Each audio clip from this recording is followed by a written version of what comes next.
ईश्वर हमें बहुत कुछ देना चाहता है, लेकिन हमारी लेने की क्षमता भी तो होनी चाहिए। वो तो तीनों लोकों का मालिक है, सब कुछ दे सकता है, पर हमारा पात्र भी तो बड़ा होना चाहिए। नमस्कार दोस्तों, मैं आज एक किस्सा सुनाता हूं एक सेठ का। भगवान श्री कृष्ण का ऐसा अनन्य भक्त, लेकिन महाकंजूस। सांस भी गिन कर लेता था, और सुना है कि सांस रोकने पर उसका इतना संयम था, सांसों पर इतना जबरदस्त कंट्रोल था कि वो लंबे समय तक बिना सांस लिए भी रह सकता था। उसे लगता था कि सांस धीरे धीरे लूंगा तो लंबा जिंदा रहूंगा। अनन्य भक्त था भगवान कृष्ण का। एक दिन ठाकुर जी ने सोचा कि चलो आज इसकी परीक्षा ली जाए कि ये कितना बड़ा कंजूस है। हमारे ठाकुर जी तो नटखट है, कुछ भी कर देते हैं। तो एक दिन सेठ जो है वो गंगा जी नहाने गया तो वहां जाकर के उसने डुबकी लगाई। डुबकी लगाकर बाहर निकला तो ठाकुर जी जो है एक पंडित के वेश में वहां पर उसके सामने प्रकट हो और बोले कि सेठ जी दान दीजिए। सेठ ने कहा मैं तो नहाने आया हूं, मेरे पास तो एक भी पैसा नहीं। तो पंडित ने कहा कोई बात नहीं, आप संकल्प ले लीजिए कि आप मुझे दान देंगे जब अगली बार मिलेंगे। तो सेठ ने सोचा कि ठीक है यार, कोई बात नहीं, अगली बार मिलूंगा तब की बात है ना, और इसे थोड़ी पता है मेरा घर कहां है। तो संकल्प ले लिया कि अगली बार जब भी मिलूंगा तो 1 रुपया दे दूंगा। ये संकल्प लेकर के सेठ जी चले गए और पंडित हमारे कृष्ण, हमारे ठाकुर मुस्कुराने लगे। अब सेठ घर चले गए, जाकर के आराम से अपना काम किया, सो। दरवाजे पे खटखट हुई। सेठ की पत्नी ने द्वार खोला, देखा तो एक पंडित सामने खड़ा है। पंडित ने कहा कि सेठ जी ने संकल्प लिया था 1 रुपया देने का, कि जब अगली बार मिलूंगा तो 1 रुपया दूंगा। तो उनको कहिए कि पंडित आया है 1 रुपया लेने। अब सेठ जी की पत्नी ने जाके पंडित को बताया कि कोई पंडित आया, आपने कोई संकल्प लिया था 1 रुपया देने का, तो पंडित आया, उसे 1 रुपया दे दो। अब सेठ महाकंजूस, उसने कहा अरे वो यहां तक आ गया, तो जाओ उसे कह दो मैं बहुत व्यस्त हूं। तो पत्नी गई, पत्नी ने जाके कह दिया कि पंडित जी वो तो बहुत व्यस्त है, अभी नहीं मिल पाएंगे। तो पंडित ने कहा कि कोई बात नहीं, मैं इंतजार करूंगा जब तक आप मेरा जलपान करवा दीजिए। सेठ की पत्नी ने जाकर के फिर बोला सेठ को कि वो कह रहे हैं कि जलपान करवा दीजिए, मैं इंतजार करूंगा। तो सेठ ने कहा ओह, ये तो जलपान का खर्चा भी बढ़ जाएगा, 1 रुपया भी लेगा और जलपान का भी खर्चा बढ़ जाएगा। नहीं नहीं, तुम उसे जाके बोलो कि मैं मर गया। सेठ की पत्नी बोली कि ये कैसे बोलूं? बोलो अरे जाके बोलो मैं मर गया हूं, नहीं तो वो तो आता रहेगा, वो यहीं खड़ा रहेगा, और मैं जिंदा रहा तो वो 1 रुपया लिए बगैर मानेगा नहीं। तो जाके उसको बोल दो कि मैं मर गया, वो चला जाए। अब सेठ की पत्नी ने जाके पंडित को बोल दिया कि सेठ जी तो मर गए अभी। पंडित ने कहा कि अच्छा, चिंता में आ गए।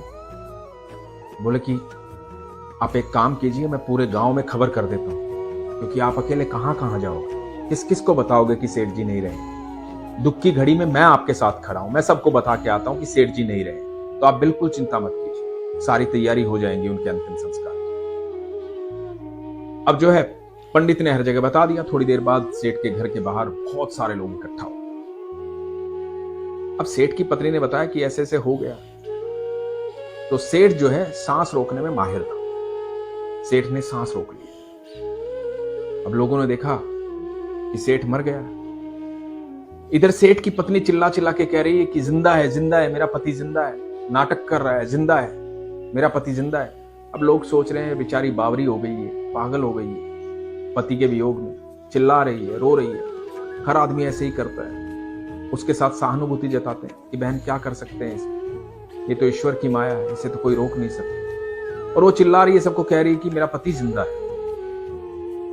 लेकिन अब समय आ जाता है अर्थी को ले जाने का अंतिम संस्कार के लिए, और सेठ की शव यात्रा चलती। सेठ भी एकदम पक्का महाकंजूस, हिल ही नहीं रहा है, सांस रोक के लेटा हुआ है।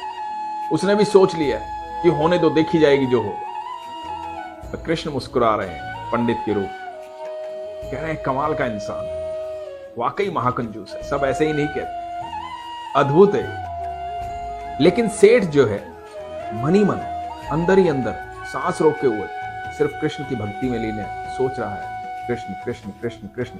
इस घड़ी से निकलना चाह रहा है, 1 रुपया नहीं देना चाह रहा है। कृष्ण को इसलिए याद कर रहा है कि बस ऐसे ही रहे और 1 रुपया ना देना पड़े। अब जब शव यात्रा को ले जा करके शमशान में ले जाया जाता है, वहां पर चिता पर लिटा दिया जाता है।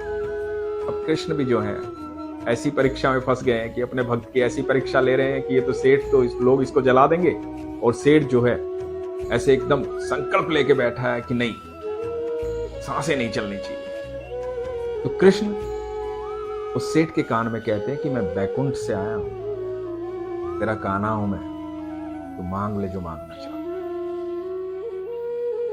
उस सेठ एकदम आंखें खुलती हैं, देखते हैं और बोलते हैं कि बस एक ही चीज चाहिए।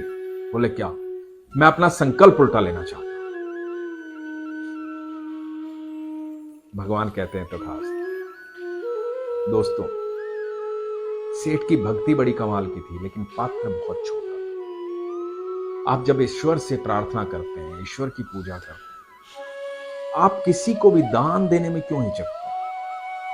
आप और हम होते कौन किसी भी चीज को रोकने के लिए?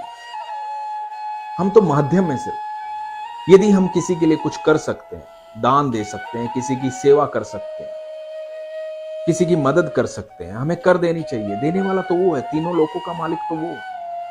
हम जब अपना पात्र बड़ा करेंगे, अपनी इच्छाएं बड़ी रखेंगे, हम ईश्वर से ये प्रार्थना करें कि ईश्वर मुझे इतना धन दे कि मेरे सामने कोई मांगने आए, कोई भी आए, तो मैं उसे कभी खाली हाथ ना लौटाऊं। मेरा हाथ कभी ऐसे ना हो, वो ऐसा हो तो सिर्फ तेरे सामने हो, बाकी हमेशा ऐसा। मैं बहुत कुछ करना चाहता हूं। ईश्वर को बोलो कि इस प्रकृति के लिए मैं बहुत कुछ करना चाहता हूं, इस दुनिया के लिए बहुत कुछ करना चाहता हूं, मेरा साथ दे। मैं गरीबों की सेवा करना चाहता हूं, मैं संतों को भोजन करवाना चाहता हूं। आप ऐसी इच्छाएं ईश्वर के सामने रखिए, आप धन धान्य से भरपूर हो जाएंगे। और फिर अपनी नीयत को साफ रखिए, अपने पात्र को बड़ा कीजिए, वो इतना आपको देगा आप कल्पना भी नहीं कर सकते। लेकिन ऐसा नहीं है कि ये जब आपके पास बहुत होगा तभी आप देंगे, जब आपके पास इतना होगा तब भी आप देंगे, तो वो नीयत आपकी देख रहा है। उसी नीयत में बरकत होगी दोस्तों। इसलिए आज से सोच लीजिए कि आप देने वाले कोई है नहीं, कोई आपसे कुछ भी मांगता है और आपके पास क्षमता है देने की, तो दे दीजिए। अपना ख्याल रखिए, विश्वास को मजबूत रखिए। हरे कृष्ण।